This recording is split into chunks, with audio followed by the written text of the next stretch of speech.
Less than 100 million is still a small company. Caring too much about others' opinions, insomnia, anxiety. When you're building a brand, you're not just selling a product. I'm an Easterner who went to study in the West. Now in Tianjin, the home of folk arts, I went south alone to start a business in the South. Overall, for me, if I had to put a label on my past experience and current state, I'd say it's a mix of East, West, South, and North, a jumble that ultimately formed my own kind of jack-of-all-trades state. I've coached Alibaba clients all over the country and haven't met many with an experience like yours. Because I entered the industry 10 years ago. It's not that long ago, but it's not recent either. But by then, I had already missed the boom period of foreign trade. I wanted to grab orders from the US, but I couldn't.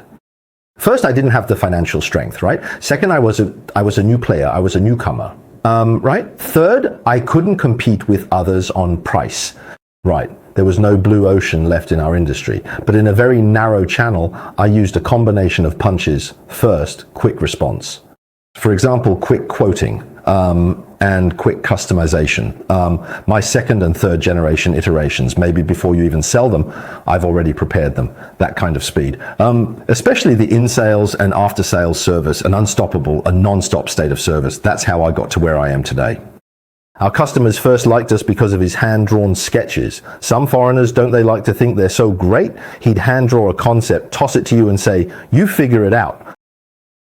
Then he hand draws it, and then I have my engineers break it down into technical language. What's feasible, what's not, where a laser cutter should be used, where more complex equipment is needed for implementation, and then it's converted into a technical drawing. Maybe it takes a week to convert it to a technical drawing and another week for the sample to come out. What started as a hand-drawn doodle, you managed to create it for me. That's how you beat more than half of your competitors. Less than 100 million is still a small company.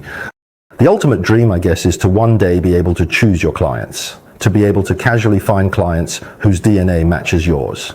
But a person like you shouldn't have worries, shouldn't have sticking points from the sound of it.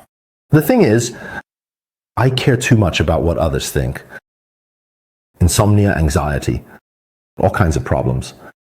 You think you're doing this because you want the company and the team to do well, but if you're in that state for a long time, actually, if the team senses it, actually, it's really not good. The first thing is self-acceptance. I am a person who cares about others. I am a person who is not content. I am just this kind of person, and that's just how I am. You should never think about changing yourself. The second thing is to accept. I accept it. This is who I am. I'm just a person who worries a lot. Instead of hiding it and letting the team feel your emotions, why not just go all out? Everyone's shouting, brand going global, but they don't even know what a brand is. What the hell is the point of going global? Playing with concepts, marketing, and models. If you go deeper, like you said, the factory, I think the model is suitable. You stand there, right, throw in a little English, and people from all over the world come to listen, promoting your own philosophy and brand, your personal traits. You represent the East with Western logic and rigor, and your pursuit of quality and your understanding of the market. So the inspiration he just gave me is that maybe at a certain seminar or at a certain exhibition or at a certain gathering, maybe it's about packaging a very scientific concept. I'll help you create a solution. Your request, I'll start from your vague, impractical design, and I'll help you do the market research. I'll help you do the marketing research for your local market. I'll handle your back end. Then your front end supply chain, I'll get it sorted out for you here in China. Right? Then I'll figure out the entire chain for you. Then I'll help you implement the R&D. Maybe I'll just be providing services to you. Now that is irreplaceability. No company can ever copy your brain. So instead of dwelling on what we're not good at and what's uncertain, you should focus your energy on what you're good at.